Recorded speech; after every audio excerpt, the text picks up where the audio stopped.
오늘 함께 나누실 하나님의 말씀은 데살로니가 전서 1장 2절부터 10절까지의 말씀입니다.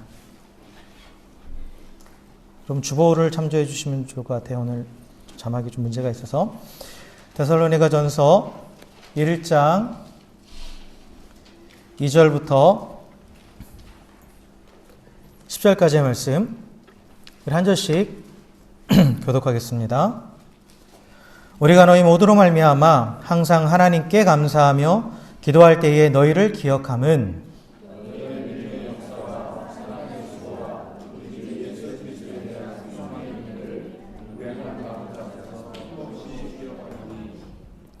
하나님의 사랑하심을 받은 형제들아 너희를 택하심을 아노라.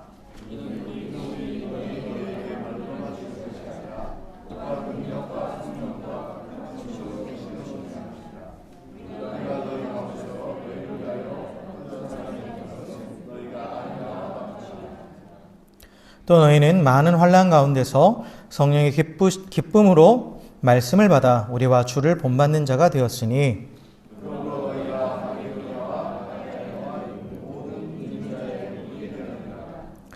주의 말씀이 너희에게로부터 마게도냐와 아가야에만 들릴 뿐 아니라 하나님을 향하는 너희 믿음의 소문이 각처에 퍼졌으므로 우리는 아무 말도 할 것이 없노라.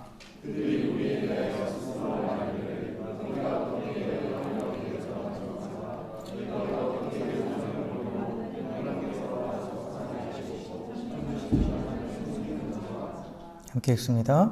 또 죽은 자들 가운데서 다시 살리신 그의 아들이 하늘로부터 강림하실 것을 너희가 어떻게 기다리는지를 말하니 이는 장래의 노하심에서 우리를 건지시는 예수시니라. 아멘. 아멘. 할렐루야. 예. 우리 옆에 계신 분하고 이렇게 인사했으면 좋겠습니다. 당신의 얼굴을 보니 내 마음이 참 편안해집니다. 이렇게 인사하겠습니다.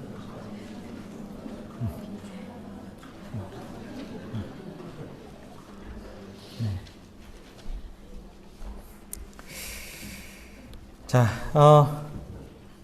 우리가 오늘 읽은 이 데살로니가 전서의 말씀은 사도 바울이 데살로니가에 있는 교회에 쓴 편지죠. 데살로니가에 있는 교회에 쓴 편지입니다.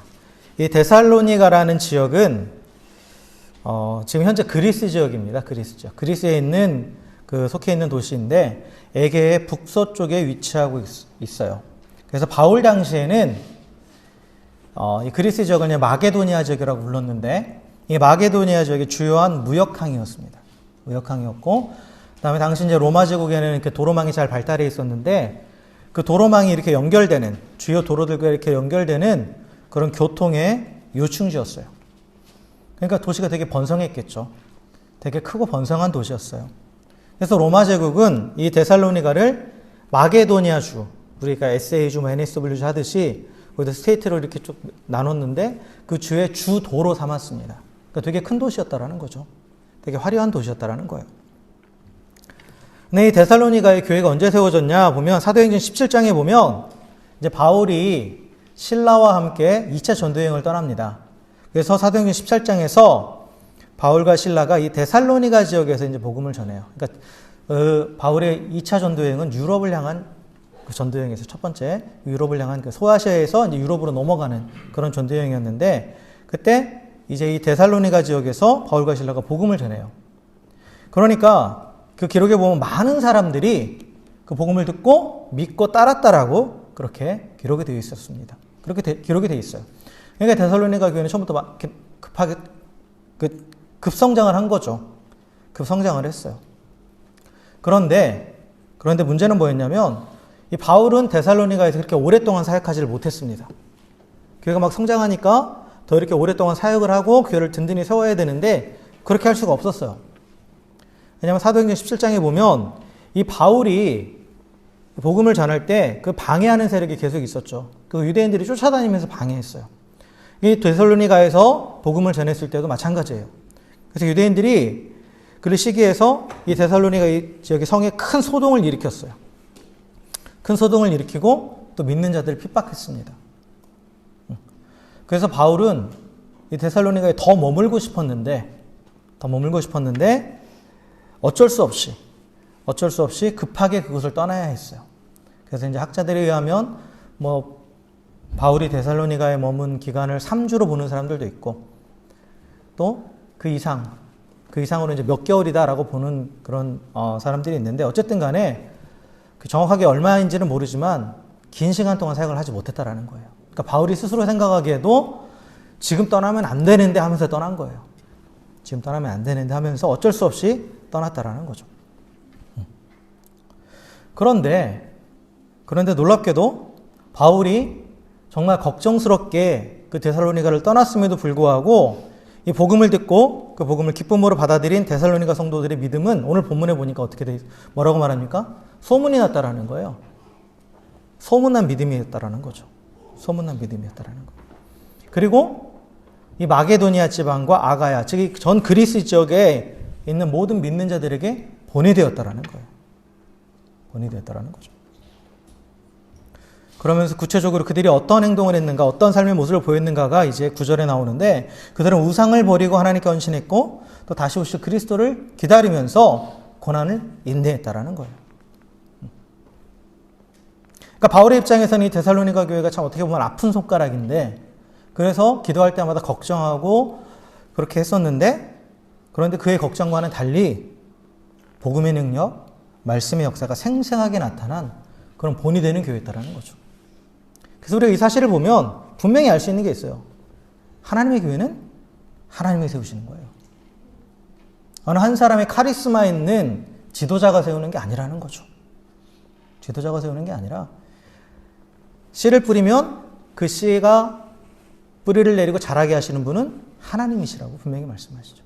하나님이 하시는 거예요. 하나님. 그것을 우리가 분명하게 알 수 있습니다. 그래서 교회뿐만 아니라 어떤 한 사람의 신앙이 성장하는 것도 물론 우리가 옆에서 계속 서포트하고 돕죠. 그러나 자라게 하시는 분은 하나님이시라는 거예요. 우리가 할 바는 뭐예요?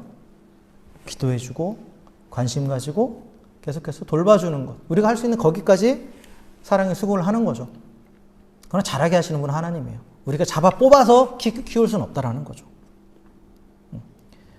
어쨌든 하나님께서 이 데살로니가 교회를 지키시고 계속해서 든든하게 믿음에 서갈 수 있도록 하나님께서 돌봐 주셨다라는 거예요.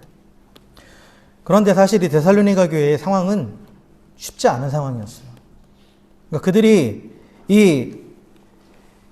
어떤 상황 가운데 있었냐면, 데살로니가 전후서에 보면 계속해서 여러 번 나오는 단어가 뭐냐면 환난, 핍박, 고난이라는 말이 자주 나와요. 그러니까 그들이 실제적으로 지금 핍박을 받고 있었다라는 거예요. 그러니까 교회가 처음 시작될 때부터 지금 바울이 편지를 쓰는 이때까지 그들은 계속해서 핍박을 받고 고난 가운데 있었다라는 거죠. 어려운 가운데 있었다라는 거예요. 왜냐하면 이 복음을 믿고 예수님을 따르는 이 삶으로의 변화는 사실 단순히 내가 그냥 생각만 바꾸지 이게 아니라 삶 전체의 전환을 요구하는 거예요. 가치관이 바뀌고 삶의 방향이 바뀌는 그런 일생일 때 가장 중요한 사건이에요. 중요한 사건입니다. 그래서 예전에 가치 있던 것들을 등지고 새로운 가치, 즉 하나님의 나라에 대한 그 가치를 바라보면서 그 하나님 나라의 백성으로서 그 가치를 추구하는 삶을 살아가는 거예요. 그러니까 이전과는 다른 삶이에요. 완전히 다른 삶이에요. 여러분, 예수 믿고 우리가 신앙생활 한다는 게 사실 솔직히 말씀드리면 만만한 거 아니에요. 만만하지 않습니다. 왜냐하면 분명히 세상과의 결별을 말하거든요. 결별을 말해요. 이쪽 발과 이쪽 한쪽 발, 이렇게 한쪽 발씩 양다리 걸치는 걸 얘기하지 않죠. 이스라엘 백성이 출애굽할 때 그들이 광야에서 가장 갈등했던 건 뭐냐면 애굽과 가나안으로 향하는 그 발걸음 사이에서 계속해서 양다리를 걸치려고 했었어요. 이스라엘 백성들. 그러니까 계속 힘든 거예요. 더 힘든 거죠.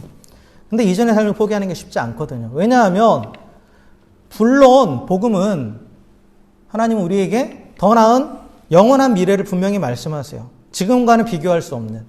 그러나 우리 인간은 한계가 있는 게 뭐냐면 눈앞에 보이는 게 더 크게 보이는 거예요, 사실. 그잖아요. 아무리 지금 보이는 것, 이상의 것, 상상할 수 없는 그 모든 것을 주신다 해도 그건 어쨌든 눈에 보이지 않는 거란 말이에요. 그러니까 그거보다는 눈에 보이는 게 당연히 크게 보이는 거죠. 그러니까 갈등이 생길 수밖에 없어요. 그러니까 내적인 갈등이 오는 거예요. 그럼 신앙생활의 시작은 처음엔 기쁨으로 시작하지만 좀 지나면 갈등이 올 수밖에 없어요. 그런 갈등이 계속해서 일어나는 건 그건 자연스러운 현상이에요. 근데 그 갈등이 없다면 그 사람은 정말 하나님이 한 방에 변화시킬 수 있는 사람이든지 아니면 신앙에 대해서 진지하게 생각하지 않는 거라는 거죠. 어쨌든 개인적으로도 그런 갈등이 고통이에요. 고난이죠. 고난이 되는 거예요. 근데 데살로니가 교회는 이 개인적인 갈등만이 아니라 실제적인 핍박이 있었다라는 거예요. 외적인 핍박이 있었다라는 거죠. 외적인 핍박이. 왜냐하면 당시 이 데살로니가 지역도 그렇고 뭐 당시 로마 그 제국 그 로마 제국 전체가 다 그랬지만 사실 그때 당시에 모든 삶의 중심은 종교였어요. 종교. 그러니까 종교를 중심으로 모든 삶이 형성이 돼요. 그래서 이 정치와 종교도 분리할 수 없었고 경제와 종교도 분리할 수 없었어요. 그러니까 종교라는 것이 가지고 있는 힘이 있기 때문에 그래서 어떤 경제 활동을 하려고 하면 뭐 예를 들어서 직업을 갖거나 또 장사를 하거나 뭐 이렇게 해야 되잖아요. 그런데 그 중세사회 이전에 이 로마 시대도 마찬가지고 길드라는 게 있죠. 길드. 조합이라는 게 있어요. 그러니까 조합을 중심으로 뭐 예를 들어서 뭐 상인하면 상인들의 조합들이 있고 또 뭐 농사 짓는 사람들의 조합이 있고 이런 식으로 이렇게 길드가 있단 말이에요. 그런데 단순히 조합은 그 조합 어떤 어소시에이션의 개념만을 가지고 있는 게 아니라 그 안에 모시는 신이 있어요. 자기들의 길드를 유지해주는, 그래서 상업을 관장하는 신이 있는 거예요. 농업을 관장하는 신이 있는 거예요. 그래서 그 신을 같이 섬기는 거예요. 그 길드에 가입을 한다라는 것은. 그 신을 같이 섬기는 거죠. 그런데 성도들은 우상을 섬기지 않잖아요. 그러니까 이방의 제사에 참여하지 않는단 말이에요. 그러니까 길드에 가입을 할 수가 없는 거예요. 길드에 가입해 있다라도 퇴출당하는 거죠. 그 종교의식에 참여하지 않기 때문에. 그리고 또한 로마는 종교의 자유가 있었지만 그들은 로마에서는 반드시 한 가지 그 주신인 제우스를 섬기는 게 있었고 나중에는 또 황제 숭배라는 게 있었어요. 그 두 가지는 반드시 해야 되는 거예요. 근데 그걸 황제 숭배를 거부하면 군인이 될 수 없고 공무원도 될 수 없어요. 그러니까 불이익이 계속 있는 거예요. 그러니까 정말 진지하게 그 삶을 완전히 돌이켜서 복음을 믿고 또 하나님을 따르기로 예수의 제자가 되기로 헌신한 사람들은 정상적인 경제생활을 하기 어려웠다라는 거죠. 그래서 교회에 가난한 자들이 더 많았었어요, 사실. 그리고 또한 정치적으로도 이 우리 복음이 전하는 메시지는 뭐냐면 예수님께서 다시 오셔서 새로운 나라를 세우신다죠. 그잖아요. 이 땅은 다 이 나라들은 다 망할 것이고 예수님께서 다시 오셔서 새하늘과 새 땅 새로운 나라를 우리 가운데 만드실 것이다. 그럼 이건 로마 제국의 입장에서 보면 뭐예요? 자기들의 나라를 뒤엎는 거죠. 이건 반역이죠. 반역이에요. 로마 제국에 대한 위협이 되는 거죠. 그러니까 정치적으로도 탄압을 받을 수밖에 없는 그런 위치에 있었다라는 거예요. 그러니까 그것도 또 갈등이 되는 거죠. 갈등이 되는 거예요. 그리고 실제적인 위협이 오는 거니까. 사실 오늘날 우리가 예수 믿는 것 자체는 내적인 갈등은 반드시 있겠지만 사실 삶의 영역에서는 그렇게 많이 부딪힘이 없어요. 그런데 분명히 말씀드리지만 앞으로 갈수록 더 많아질 거예요. 여러분 요즘 들어서 좀 많이 느끼시죠? 많이 느끼실 거예요. 이런 부딪힘들이 조금씩 온다라는 게 여러 가지 문제들이 오는 게 있어요. 그게 우리에겐 핍박이 되는 거예요. 뭐 예전처럼 대놓고 예수 믿으면 처형하고 죽이고 이건 아니지만 삶의 현실에서 부딪히는 그런 것들이 반드시 있다라는 거죠. 그러니까 세상의 흐름은 시간이 가면 갈수록 더 빠른 속도로 하나님으로부터 멀어져 가요. 더 빠른 속도로. 근데 그리스도인들은 하나님을 향해서 가는 자들이잖아요. 그러니까 더 빠른 속도로 하나님으로부터 멀어지는데 반대로 하나님을 향해서 가기 때문에 계속 더 강하게 부딪힘이 오는 거죠. 강한 저항을 받게 되는 거예요. 그런 핍박이 계속 오는 거죠. 근데 그럼에도 불구하고 이 대다수의 이 데살로니가 교회들은, 교회 성도들은 핍박으로 인한 외적인 고난에 굴복하지 않았다라는 거예요. 그들은 사회적인 인정과 안정을 포기하고 그리스도께서 주실 보상을 더 기대했습니다. 그래서 그들의 삶에는 믿음과 사랑과 소망이 열매를 맺었어요. 그래서 어떤 열매로 나타났냐? 믿음의 역사라는 열매가 있고, 그 다음 사랑의 수고라는 열매, 그리고 소망의 인내라는 열매가 그들에게 맺혔다라는 거예요. 오늘 3절에 바울이 얘기하는 거죠. 그런 열매 맺는 이게 데살로니가 교회들의 모습을 보면서, 교인들의 모습을 보면서 바울은 감사하고, 하나님 앞에 먼저 감사하고, 그들을 그렇게 붙잡아 주시고 그들을 믿음에 세우신 하나님 먼저 감사하고, 또한 더불어서 그들의 믿음을 칭찬하고 있어요. 칭찬하고 있습니다.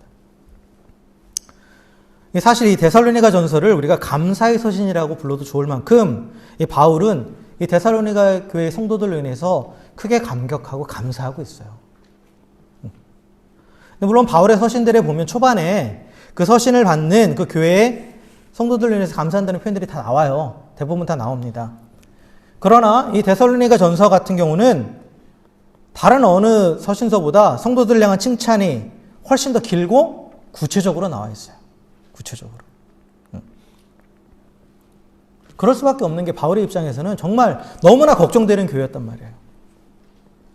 그것도 자신이 더 돌보지 못했다라는 그런 안타까움도 있었겠죠. 그러니까 더 마음이 가는 거죠.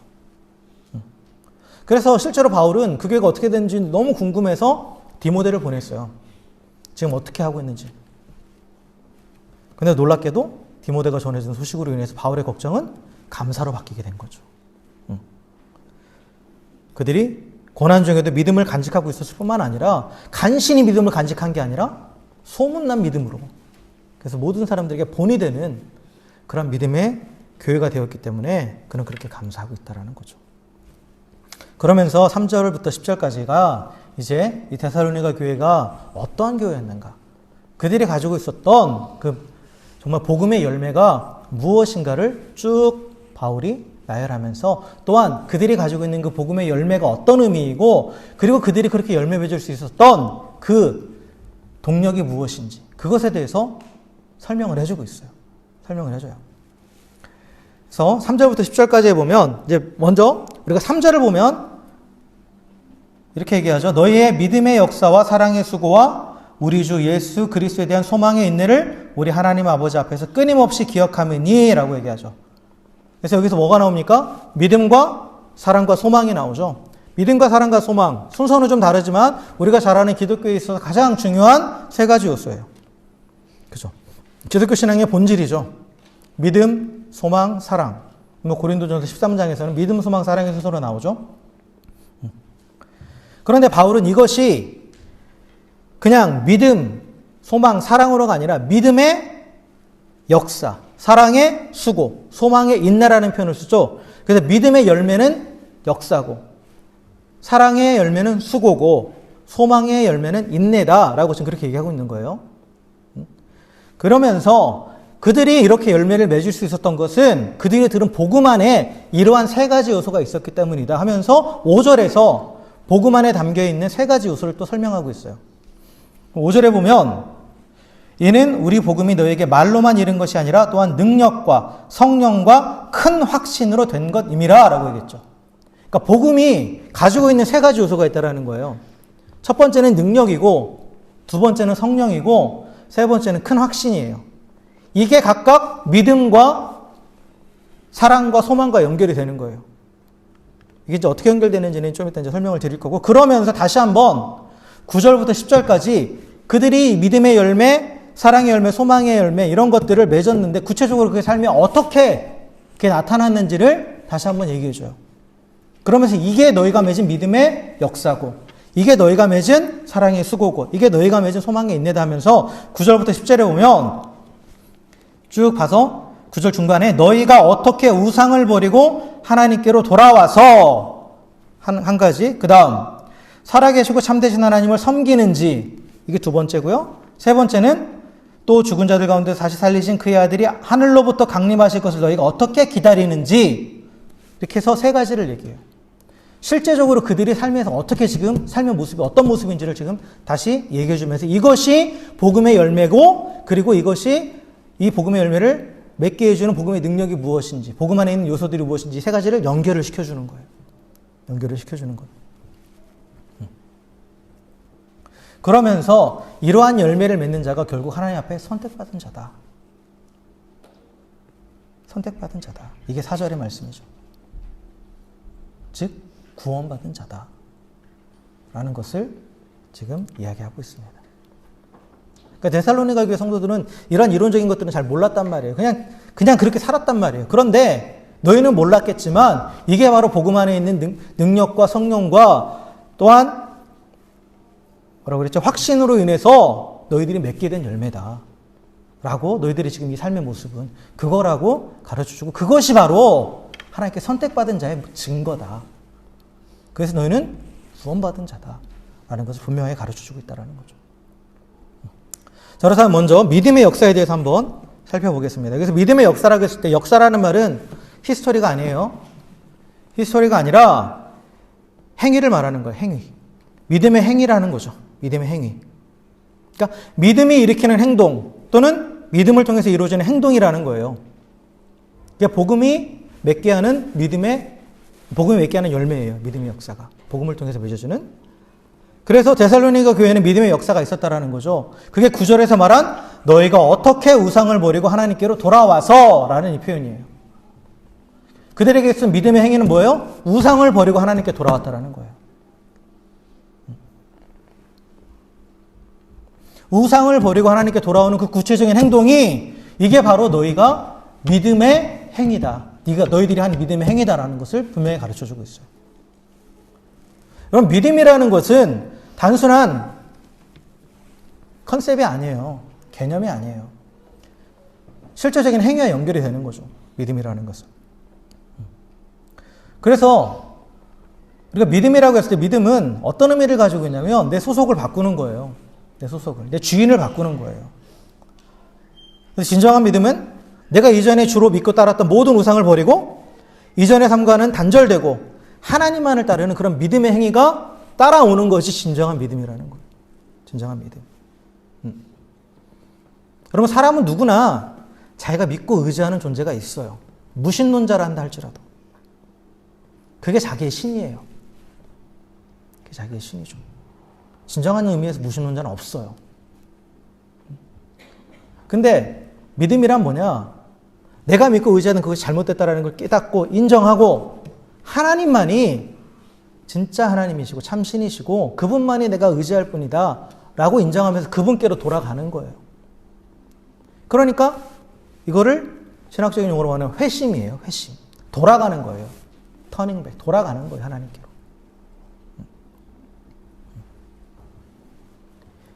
그래서 실제적으로 그렇게 했다라는 거예요. 지금 데살로니가 교회 성도들은. 자기들이 믿고 섬기던 우상들. 아까도 말씀드렸지만 특히 그리스는 얼마나 많은 신들이 있어요. 수많은 신들이 있잖아요. 그 신들을 다 버렸다라는 거예요. 내가 믿고 의지하던 그 상업의 신도 다 버리고 내가 속해 있던 길드가 믿던 신도 다 버리고 그러면서 내 모든 것들을 다 포기하고 하나님께로 돌아섰다라는 거죠. 실제적인 그런 행동이 있었다라는 거죠. 그런데 그 행위는 어디서부터 왔느냐? 그 믿음의 행위는 무엇으로 인해서 가능하게 됐냐? 그게 5절에 나오는 능력 때문이라는 거죠. 능력. 복음이 너희에게 말로만 이른 것이 아니라 또한 능력과 성령과 큰 확신을 했을 때 복음이 능력이 되었기 때문에 믿음의 역사라는 열매를 맺어서 삶에서 구체적으로 우상을 버리고 하나님께로 돌아가게 됐다라는 거예요. 그래서 복음은 능력이라는 거예요. 복음은 능력이에요. 우리가 복음을 잘 아시죠? 복음은 뭐예요? 예수 그리스도께서 죄인인 나를 위해서 이 땅에 오셔서 나 대신 십자가에 죽으시고 부활하심으로써 죄와 사망의 권세 아래 있던 나를 해방시키셨다. 그리고 하나님의 자녀가 되게 하셨다. 이게 복음이죠. 그리고 다시 오셔서 또한 이 땅 가운데 영원한 심판을 하신다. 그러나 우리에게는 영원한 하나님의 나라를 보장하신다. 이게 복음이에요. 이게 복음이에요. 그래서 복음 안에 있는 능력은 뭐냐? 우리의 옛 주인을 버릴 수 있게 하고 그리고 하나님께로 돌아가게 한다라는 거죠. 하나님께로. 그래서 고린도후서 10장 4절부터 5절에 사도 바울은 복음의 능력을 이렇게 얘기합니다. 우리의 싸우는 무기는 육신에 속한 것이 아니요 오직 어떤 견고한 진도 무너뜨리는 하나님의 능력이라. 모든 이론을 무너뜨리며 하나님을 아는 것을 대적하여 높아진 것을 다 무너뜨리고 모든 생각을 사로잡아 그리스도에게 복종하게 하니 라고 말씀하고 있어요. 복음은 하나님의 능력인데 어떤 능력이냐? 이전에 내가 따르던 그 모든 우상들, 하나님보다 높아져 있던 그 모든 것들을 다 무너뜨린다. 그것을 다 버리게 한다. 그리고 돌이켜서 그리스도에게 복종하게 한다. 라고 지금 그렇게 말하고 있다는 거죠.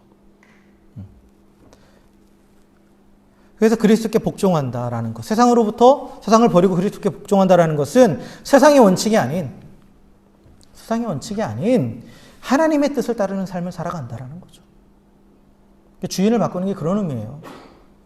소속을 바꾸는 거죠. 내가 어디에 소속되어 있느냐에 따라서 그 집단의 법을 따르게 되어 있는 거예요. 하나님께 소속되어 있기 때문에 하나님의 법을 따라가는 거죠.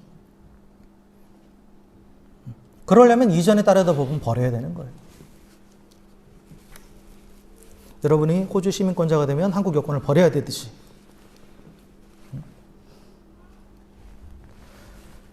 그래서 이 복음의 능력이 있기 때문에, 그러한 능력이 있기 때문에 그 삶에 믿음의 역사라는 열매가 맺혀져서 구체적으로 정말 우상을 버리고 하나님만을 따르는 그런 삶이 그들 가운데 삶의 모습이 나타났다라고 그렇게 얘기하는 거예요. 그래서 복음과 그들의 삶의 모습을 연결시켜주고 있는 거예요. 너희들이 그냥 이렇게 된 게 아니다. 너희들이 들은 그 복음 안에 그 능력이 있기 때문에 그 능력으로 인해서 너희가 믿음의 역사라는 열매를 맺었고, 그래서 구체적으로 삶 가운데에 이전에 섬기던 우상을 결별하고 하나님께로 돌아가는 그런 삶의 모습이 나타난 것이다 라고 그렇게 얘기해주고 있는 거죠. 자, 그런데 성도는 이제 그리스도가 주인이 된 사람이란 말이에요. 그리스도에게 복종하는 사람이에요. 모든 생각부터 또 말과 행동, 이 모든 것들이 모든 영역에서 의지적으로 그리스도의 말씀, 즉 계명을 따르는 사람들이죠. 계명을 따르는 사람들. 그 말씀대로 순종하는 자라는 거죠. 그리스도께서 우리에게 주신 계명이 있습니다. 요한복음 13장 34절에서 새 계명을 너에게 주노니 너희가 서로 사랑하라. 내가 너희를 사랑한 것 같이 너희 서로 사랑하라 라고 말씀하셨어요. 이게 이제 믿음의 역사로 우상을 버리고 주님을 따라가는 자들의 삶의 원칙이라는 거예요. 삶의 원칙이라는 거죠. 그렇기 때문에 결국 그리스도에게 복종하는 삶으로 증거되는 이 믿음의 역사는 뭐와 연결되느냐? 그 뒤에 나오는 사랑의 수고와 연결이 되는 거예요. 믿음의 역사라는 열매를 맺는 자는, 이전의 삶을 결별한 자는 이제 새로운 삶의 방식을 살아가는데 그게 바로 서로 사랑하는 삶, 즉 사랑의 수고를 하는 삶이 된다라는 거죠. 그래서 사랑의 수고라는 열매를 맺는다라는 거예요. 그래서 여기서 사랑의 수고라고 말하죠. 수고. 사랑은 수고하는 거예요. 사랑은 좋아 죽겠는 감정만이 아니에요. 살아보셔서 아시잖아요. 수고하고 애쓰지 않으면 그 사랑의 관계는 지속되지 않아요. 성적인 사랑의 관계는 잠깐 그렇게 반짝할 수는 있어요. 그러나 그 사랑의 관계를 지속하기 위해서는 수고하고 애써야 돼요. 인내해야 됩니다. 때로는 그로 인해서 당하는 고통도 견뎌내야 돼요. 사랑하기 때문에 당하는 고통들이 있죠. 무지하게 참고 계시잖아요. 제 안에도 참 많이 참고 있어요. 어쨌든 간에 사랑은 수고하는 거예요, 여러분. 수고하는 겁니다. 근데 그들의 사랑의 수고라는 열매가 그들의 삶 가운데 구체적으로 어떻게 나타났는가? 그걸 9절에서 얘기하는데, 살아계시고 참되신 하나님을 섬기는지라는 표현이 되어 있죠. 이 앞에는 이제 그 앞에 말한 너희가 어떻게가 생략되어 있는 거예요. 그러니까 너희가 어떻게 살아계시고 참되신 하나님을 섬기는지라고 얘기했죠. 그렇죠? 그게 이제 사랑의 수고란 말이에요. 근데 중요한 건 뭐냐? 어떻게 하나님을 사랑하고 섬기느냐? 어떻게? 여기 나와 있지 않지만 그거는 뭐예요? 결국 이웃을 사랑하고 섬기는 거죠. 이웃을 사랑하고 섬기는 그 모습이 하나님을 사랑하고 섬기는 모습이라는 거예요.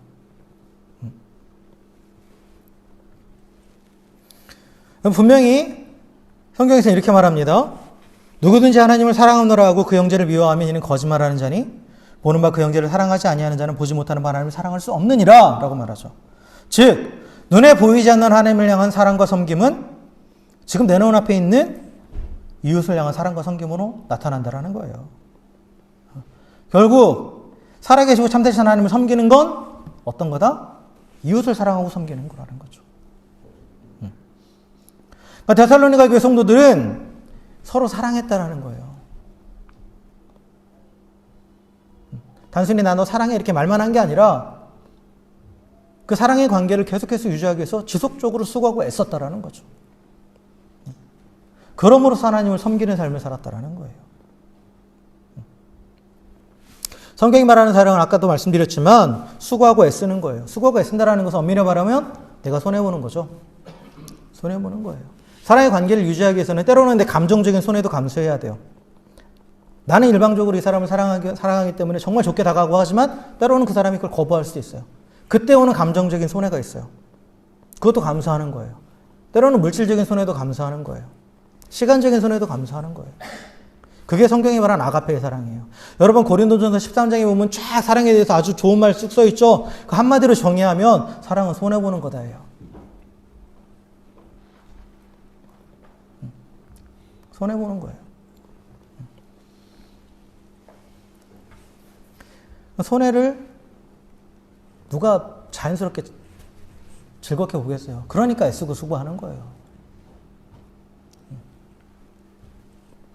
그런데 복음 안에 있는 어떤 요소가 있기 때문에 우리가 손해보면서 사랑할 수 있다는 거. 손해보면서도 사랑의 수고를 계속해서 할 수 있다는 거예요. 바울이 말한 그 복음의 요소는 뭐냐? 성령이에요. 성령. 즉 복음 안에 있는 이 성령이 복음을 통해 성령이 그들 가운데 임했기 때문에 그 성령의 능력으로 사랑의 수고를 할 수 있다라는 거죠. 구체적으로 이웃을 섬길 수 있다라는 거예요. 성령은 어떤 분입니까? 성령은 우리를 거듭나게 하시는 분이에요. 물과 성령으로 거듭나잖아요. 그래서 복음 안에 있는 성령의 능력은 우리를 거듭나게, 우리를 새롭게 하신다라는 거죠. 새롭게. 즉 우리 옛사람을 버리고 새 사람이 되게 하는 거예요. 옛사람은 어떤 사람이에요? 철저하게 자기중심적이에요. 인간은. 죄 가운데 있는 인간은 철저하게 자기중심적입니다. 그리고 모두 다 이기적이에요. 철저하게. 그렇지 않은 사람도 있는데요? 아니에요. 근본적으로 돌아가 보면 이타적인 행위라고 다른 사람을 위해서 희생하는 사람도 근본적인 그 동기는 보면 그 이타적인 행위나 그 다른 사람을 섬기는 희생하는 것을 통해서 자기 만족을 추구하기 때문에 그렇게 하는 거예요. 그건 나를 위해서 하는 거예요. 그런데 복음은 우리 안에 우리 죄로 인해서 죽어있던 우리의 옛사람이 이제 사라지고 성령께서 우리 안에 새 사람을 만들어주시는 거란 말이에요. 복음이 가지고 있는 요소인데, 그런데 이 성령이 임하시면 우리의 마음과 생각이 바뀐다라는 거예요. 성령께서 다뤄가시면. 그래서 자기중심적이고 이타적인 삶을 버리고 사랑의 수고를 기꺼이 감당하게 하신다라는 거죠. 왜냐? 성령께서 우리 가운데 뭐를 다시 깨닫게 하시냐면 이게 예수님의 사랑을 깨닫게 하시는 거예요. 다른 어떤 것이 아니라 나를 위해서 정말 자신을 다 바치신 그 예수님의 사랑을 깨닫게 하시는 거예요. 성령이 말씀을 생각나게 하신다는 건 다른 게 아니에요. 하나님의 사랑을 깨닫게 하신다라는 거예요. 하나님의 사랑을. 나를 위해 목숨까지 바치면서 애쓰고 수고하신 그 사랑을 깨닫게 하실 때 그때 우리도 그 사랑으로 인해서 다른 사람한테 헌신할 수 있다는 거죠. 근데 다른 사람을 위해서 먼저 헌신하는 게 아니라 하나님이 나를 그렇게 사랑하셨으니까 나도 하나님을 사랑하게 되는 거예요. 하나님이 나를 먼저 사랑하셨기 때문에 우리가 하나님을 사랑하는 거예요. 여러분, 성경에 분명히 뭐라고 말하면 하나님 우리를 먼저 사랑하셨다고 말씀하셨어요. 그게 이제 복음에 나타나 있는 거죠. 하나님 우리를 먼저 사랑하셨으니까 그에 대한 반응으로 우리가 하나님을 사랑하는데, 그런데 하나님을 사랑하기 때문에 어떻게 하느냐? 하나님을 위해서 뭔가를 한다라는 거예요. 사랑하는 자를 위해서 다 하잖아요. 근데 하나님을 위해서 하는 건데 하나님이 원하시는 게 뭐예요? 하나님이 사랑하시는 그 사람들을 돌보는 것을 원하신단 말이에요. 섬기는 것을. 그래서 내가 하나님을 사랑하기 때문에 하나님이 사랑하시는 그 사람들을 나도 사랑하는 거예요. 내 눈으로 어떤 사람을 보는 게 아니라 하나님의 관점에서 보게 되는 거죠. 그게 어떨 때 가능하냐? 성령께서 우리 안에 하나님의 사랑을 깨닫게 하실 때. 그게 가능한 거예요. 누구의 만족을 위해 사랑하는 거예요? 나의 만족이 아니라 하나님의 만족을 위해서 사랑하게 되는 거예요. 하나님을 위해서. 이게 조건 없이 헌신이에요. 이게 조건 없는 섬김이 되는 거예요. 그래서. 나에게 어떤 대가가 돌아오지 않는다 하더라도 내게 먼저 정말 조건 없는 사랑을 베푸신 그 하나님의 사랑에 반응하기 때문에 그래서 나도 그렇게 사랑의 수고를 하게 된다라는 거죠. 그러니까 사도 바울은 디모데 교회 성도들을 향해서 너희 안에 사랑의 수고가 있다. 너희가 그렇게 서로 돌보고 사랑하지? 그게 사랑의 수고라는 열매다. 그런데 그 열매는 어떻게 맺어졌냐? 너희 안에 성령께서 계시기 때문이다. 복음을 통해서 너희 안에 성령이 들어오셨기 때문에 그 성령께서 하나님의 사랑을 깨닫게 하시고 그래서 너희들이 그렇게 서로 사랑하고 섬길 수 있게 된 것이다 라고 그렇게 이야기해주고 있습니다. 그래서 이 두 가지 믿음과 사랑은 신앙생활의 본질이며 성도의 삶의 구체적인 내용이에요. 그래서 우리는 복음 안에 있는 능력과 또 복음 안에 있는 성령을 힘입어서 믿음의 역사와 사랑의 수고를 지속할 수 있습니다. 그런데 여기서 문제가 있어요. 뭐냐면 데살로니가 교회를 봐도 믿음의 역사와 사랑의 수고의 결과가 무엇이었냐? 핍박이었다라는 거예요. 핍박이었다라는 거죠.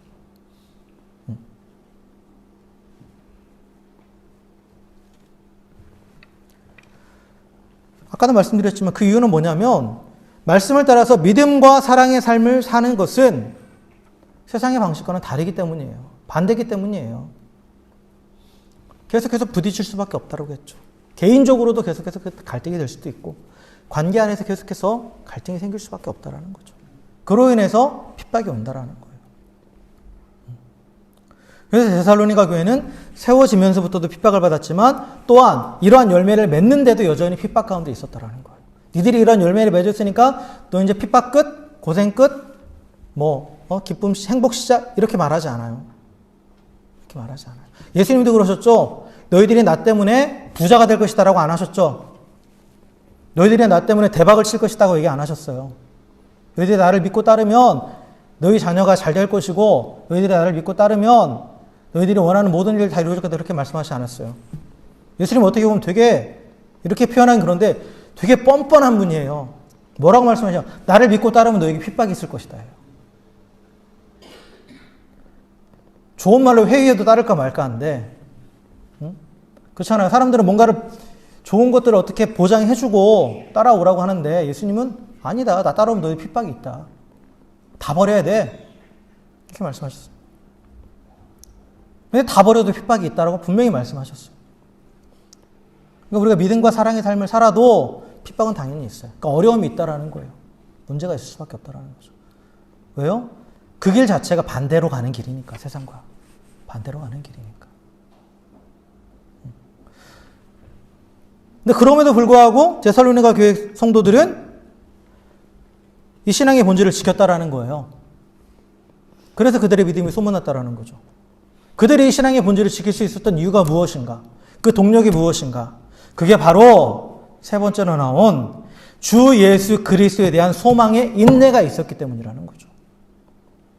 주 예수 그리스도에 대한 소망의 인내가 있었기 때문에 그들이 핍박이 있더라도 믿음의 역사와 사랑의 수고를 계속할 수 있었더라는 거예요. 그래서 우리 주 예수 그리스도에 대한 소망의 인내라는 이 세 번째 요소는 무엇을 의미하냐면 주 예수 그리스도에 대한 소망으로 인해서 현재의 고난을 인내한다라는 것을 의미해요. 현재의 고난을 인내한다. 그러니까 데살로니가 교회는 핍박 가운데 있었지만 소망 가운데 인내했다라는 거죠. 인내했다라는 거예요. 근데 그들이 가졌던 그 소망의 내용이 무엇이냐? 그게 이제 10절에 나오는 거예요. 또 죽은 자들 가운데서 다시 살리신 그의 아들이 하늘로부터 강림하실 것을 너희가 어떻게 기다리는지 말하니 이는 장래에 노하시면서 우리를 건지시는 예수시니라. 그들의 소망의 내용, 그들의 소망의 모습은 어떤 모습이에요? 예수님의 다시 오심을 기다렸다는 거예요. 실제로 그걸 기다리고 있었다는 거죠.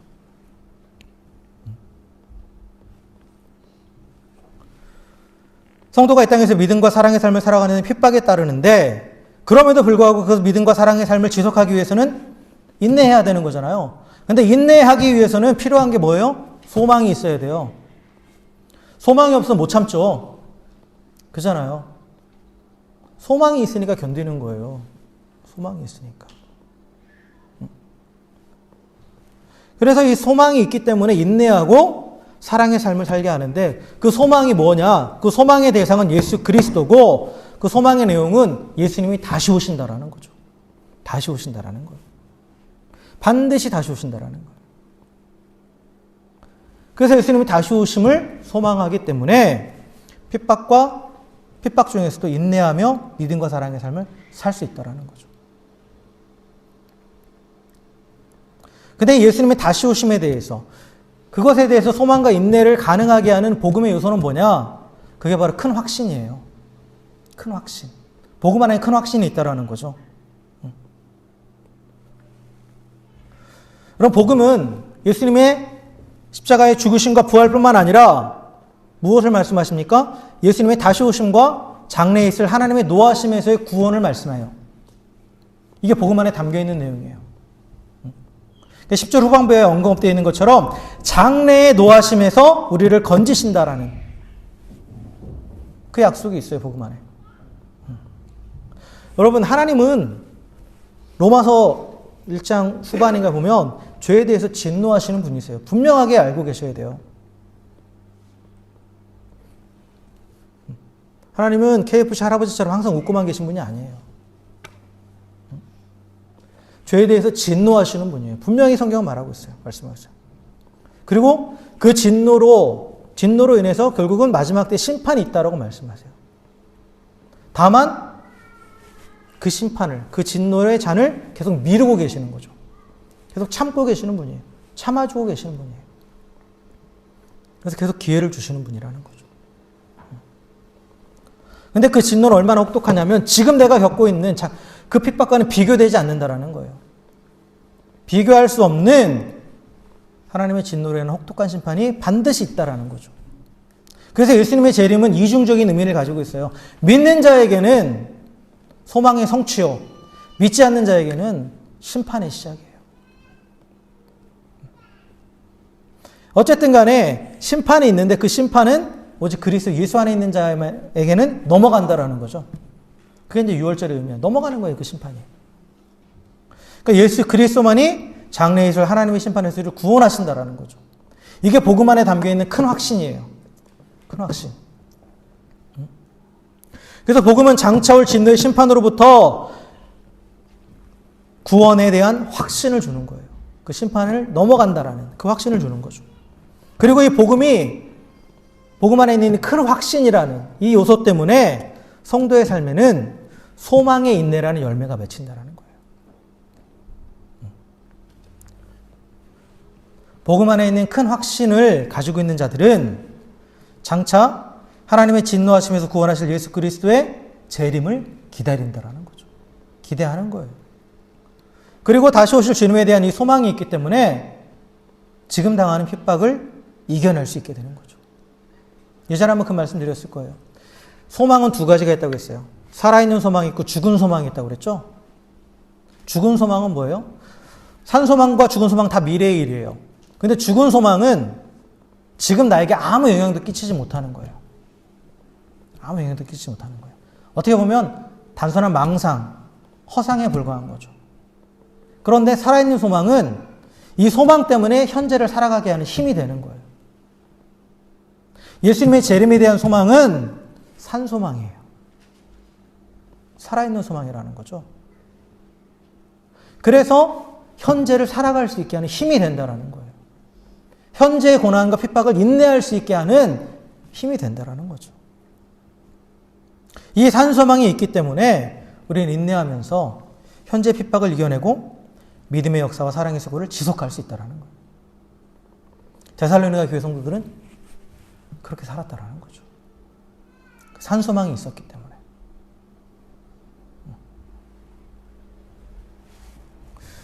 성도들이 믿음의 역사와 사랑의 수고를 지속할 수 있는 이유는 장래 하나님의 진노에서 구원하실 예수 그리스도의 재림을 기다리며 인내하기 때문입니다. 예수 그리스도는 십자가의 죽으심으로 장래 하나님의 심판에서 우리를 구원하셨고 이제 다시 오셔서 인간의 역사를 끝내실 것입니다. 이것이 우리에게 주신 복음이에요. 이 복음을 믿고 주님의 재림을 소망하면서 인내하며 믿음과 사랑의 삶을 사는 자가 바로 바울이 말하는 하나님께 선택받은 자예요. 그래서 이러한 자들을 향해서 4절에서 하나님의 사랑하심을 받은 형제들아 너희를 택하심을 아노라 라고 말하죠. 하나님께서 너희를 택하셨다라는 거예요.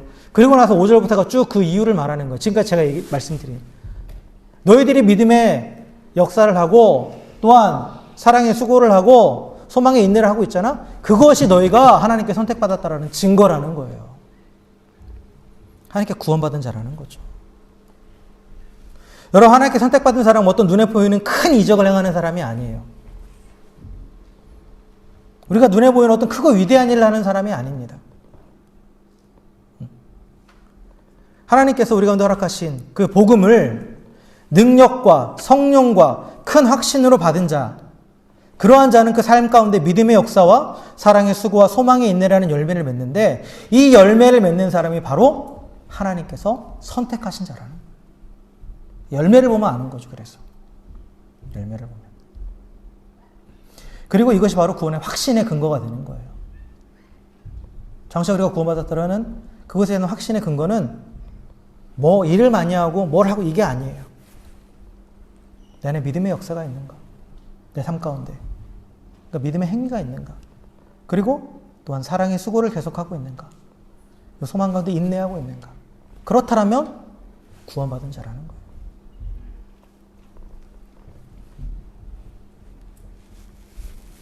비록 현재 고난과 핍박 가운데 있더라도 주님이 다시 오실 날에 모든 진노의 심판에서 구원받고 거룩하고 흠이 없는 하나님의 아들들이 되기로 예정되어 있는 자, 이게 바로 선택받은 자입니다.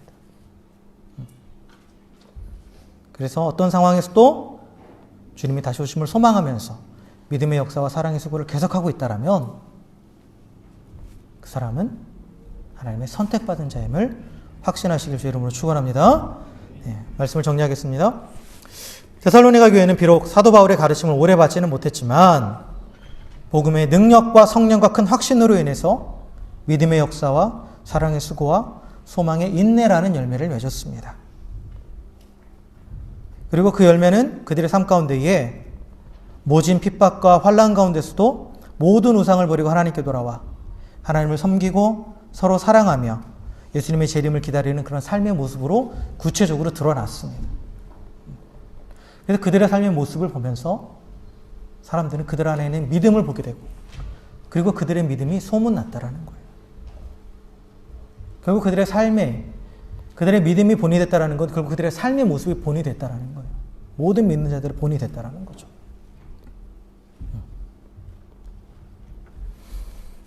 여러분, 우리의 믿음은 어떤지 한번 돌아봤으면 좋겠습니다. 우리의 삶의 모습은 어떤지. 내 삶의 모습으로 정말 믿음의 역사와 사랑의 수고와 소망의 인내의 열매가 맺혀져 가고 있는지, 그것으로 혹시 내가 소문나고 있는지, 그것으로 우리 교회가 소문나고 있는지 우리 좀 돌아봤으면 좋겠어요. 그리고 소문난 성도, 소문난 교회가 되길 주의 이름으로 축원합니다. 여러분, 요즘 밥집 갈 때도 그냥 안 가잖아요. 소문난 데 찾아가죠. 그렇죠? 우리 맛집 잘하는 지인이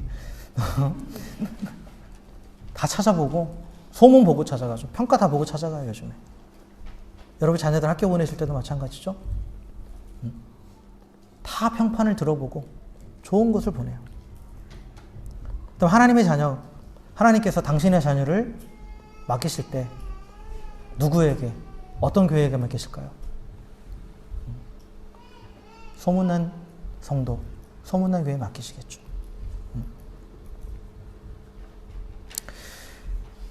여러분, 복음을 말로만이 아닌 능력과 성령과 큰 확신으로 경험하며 믿음의 역사와 사랑의 수고와 소망의 인내라는 열매를 맺어가는 우리 모두가 되길 주의 이름으로 축원합니다. 그래서 우리의 삶 가운데 구체적으로 어떠한 고난이 있더라도 다시 오실 주님을 기다리며 인내하고, 그리고 세상을 따라가는 것이 아니라 오직 주님만을 따라가며 서로 사랑하는 삶을 살아가는 저 여러분, 우리 모두가 되길 주의 이름으로 간절히 축원합니다. 그래서 모두가 다 소문난 성도, 또는 우리 애들리드 은혜교회가 본이 되는 교회가 되기를 주의 이름으로 간절히 축원합니다. 함께 기도하겠습니다.